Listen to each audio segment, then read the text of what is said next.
Ladies and gentlemen, welcome to the 73rd episode of Indie and Music Industry World. Today we are happy to have with us Ben Went West. Hello, Ben. Hey, David, how's it going? I'm good. You? Yeah, I'm good. Give me 2 seconds. I'm just going to put my headphones Let's go. in. Can you listen me well? Yes, I can see you great. Yeah, I can hear you great too. Let me just Congrats so hook much these up. congrats for your music. Give me just 1 second. Go. My headphones are trying to connect to my iPhone. Okay. There we go. So, Okay. So, can you hear me? Thank you so much for being on my podcast. I love your sound, your music. I want to know, Adam, how did you adopt the name Ben Went West? Why did you decide this name? So it's so the story goes. So I was looking to release music for the first time in a long time. And it was the first time I'd released music as a solo artist and all of that kind of stuff. And I decided, because of my day job, that I wanted to give my music project a name, just to try and keep the two things separate if you were doing a Google search. Yeah. So I'm from the UK originally, but I have lived here in California for a few years now. So I did literally move 5,000 miles west. So the name works on two levels. But in the UK, the phrase, if you describe somebody or something as going west, that means that you went nuts, or you lost your mind, or you went crazy, or whatever. So it's kind of a joke. It's kind of a double entendre. Yeah, how much to move from the UK to California, how did you inspire this, just like on your songwriting, Yeah, no, I think being here definitely has not so much changed my writing, but it's definitely influenced my writing. I've been coming back and forth to California for about 15 or 16 years, so this has been home away from home for a long time now. And even some of the songs that I was starting to write before I left the UK, some of the songs that are on my debut record, they kind of are rooted here anyway. I think sort of in my mind I was already here at that point, because I'm there talking about these kind of sort of phenomenons that are specific to how was the process of the album? Because you touched a lot of strong themes, and I love the sound too. How was the process on studio? You came there with a lot of tracks, and how you search for the sound too of the tracks. Yeah, well, so thank you for the kind words. So the record and the overall sound is definitely a collaboration between me and my producer, one of my best friends in this world, Scott Sebring. He has been a producer for a long time, and he heard the songs, and we talked a lot about what this sonically was going to sound like, because all of these songs started out as acoustic singer-songwriters kind of stuff, but I was adamant that I did want to do full band arrangements for the record. So I don't actually have a permanent full-time band of people. So it was a case of trying to pull in friends who would be kind enough to donate their time and their talents. So honestly, like the overall sound of the record is very much kind of like a team effort in order to sort of to end up where we did. I mean, there's certain standout moments on that record, like the violin work, the fiddle work on The Last Place You Thought of As Home is a distinct highlight for me, because I don't play that instrument. So to hear somebody bring that melody to life is really exciting. And the same goes for the saxophone that my friend Alex Schultz played on the 99. It was all of these kind of arrangement ideas were kind of ornamentation for a long time, until, like I said, these people very kindly helped me bring these ideas to life. And because I totally love your lyrics, but how much is hard to stay with your authenticity? when you write, just like maybe not just like and the difference maybe to write something that could be just like for sale. Right. I mean, honestly, I don't think I would be a particularly good songwriter for hire because honestly, I only know how to do what I do, and I don't think necessarily that I think I'm a little too specific for the general kind of radio hit kind of market. But no, I mean, most of my songs are story driven. A lot of it is real life stuff. Some of it is character driven, and even when I'm writing about characters, there's still real life stuff that's kind of in there. So it's all very, very personal. I couldn't imagine actually handing any of these songs so far over to anybody else because these are kind of part of me, really. So, can you listen me?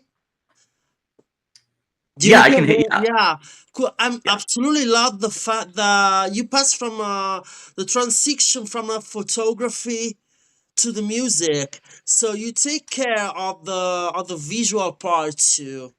Uh huh. That's cool. Do you just like work on your cover albums and how much did you inspired you the photography part on your music?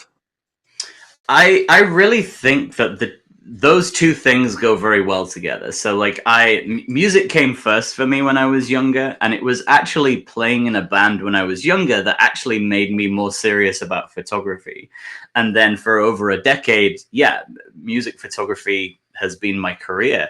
And I think the imagery that we connect with music is such a big part of it, and now more so than ever, right? Like music is a visual medium first now because we experience everything through our cell phone, and it's yeah. So to me, it was always going to be really important to have imagery that really connected with the idea of a record and the way I present it. So yeah, the cover for the first EP, we shot that out here in the desert, in the Mojave Desert, and it was it was a simple enough shot, but it just really had to be the right background. And we kind of drove for quite a while in order to find the spot that I wanted to, because the idea was it was going to be a big open space, and there was going to be just me and a bunch of suitcases and guitar cases and It could kind of help fresh off the boat. for maybe just like an idea of a picture, stuff like that, to create a new songs too. Maybe. Yeah, no, honestly, that's it. Like I'm kind of in my writing, I'm kind of inspired by everything, honestly. So I'm inspired by the movies I watch, by the scenery that when I'm driving, Yeah. I'm looking, and it comes from everywhere. Like I can't pin it down to one specific, but it all goes into the big kind of melting pot. So I love totally your album, and it's just like an experience of sounds and lyrics. Which is the Thank you. difference you feel from the live studio to the live show, and bring just like the that kind of live on studio. Yeah, so I was to say that I don't have a band and that these Yeah. songs weren't arranged that way. A Mm-hmm. lot of people have told me listening to the record that is how it feels. It feels like a band record, and that's actually a huge compliment, and that's a huge testament to the arrangements that Scott helped me create for these songs. I love playing live. Honestly, if it was more practical, and maybe down the line here it will be, I would love to be able to do the full band arrangements of these songs live. But what is interesting, for the most part, when I'm playing shows, it's myself and maybe a fiddle player or a slide guitar player who joins me, and it's kind of exciting every time to get to kind of reinterpret these songs and sort of deliver them in that format as well. And I think that's kind of something that I've always really enjoyed. So Bruce Springsteen is one of my heroes, and he has continued to play these songs for 50 years live, and every night is a chance to do something differently if you want to. So I think I've always had that mentality that the Yeah. version that is on the record is a version of this song, but you've got the opportunity to continue to reinterpret these songs as time goes by. And there are nights where some of this stuff gets played a little slower even, and there's nights where it gets played faster. And do you know what I mean? And people Yeah. take different different things from that. I really do care about lyrics, so I appreciate your compliment about that. And Yeah. it's playing live to me. It's really important that people hear the words and sort of get to really sort of understand the stories and the narratives that are happening in these songs. Yeah. Which are the most big challenge you had to pass as an independent artist, and how did you overcome it?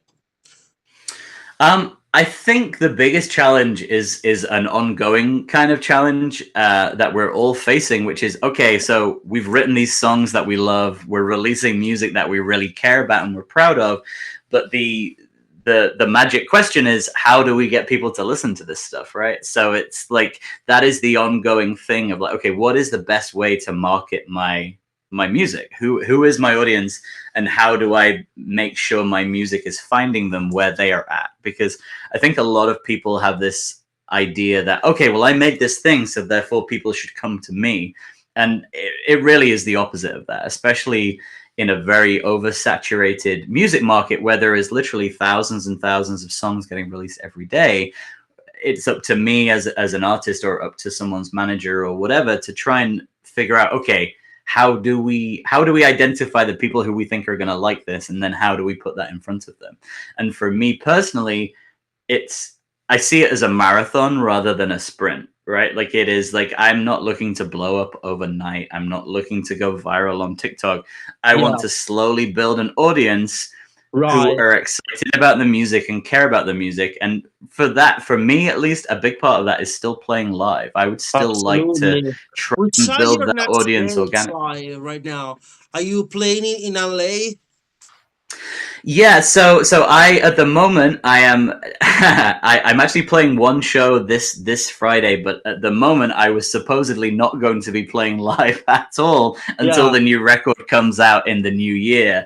But I got offered a really nice opportunity to play this Friday, actually, up in Central California. But no, at the moment I'm holding on, and then when the next EP comes out, which we're working on at the moment, I'm looking hopefully to play a few shows to promote the record, and maybe a little bit of a tour of the West Coast of this country, of the US.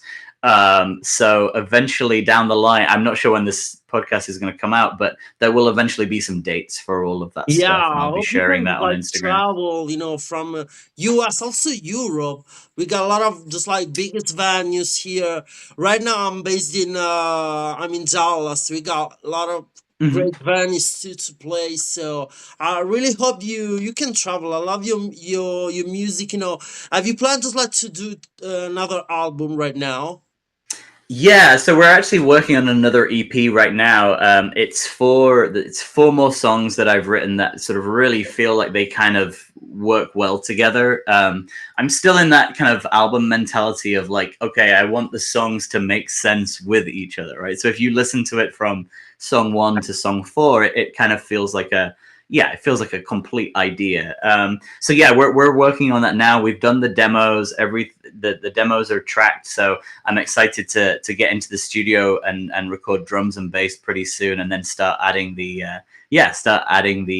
other instrumentation as well. Cannot wait to listen. Thank you so much for the interview, Ben. You rock. Thank you so much. I appreciate your time. You totally got my support for everything. Congrats so much. Let's stay in touch. We keep on touch. Bye. Yeah. Thank you. Bye.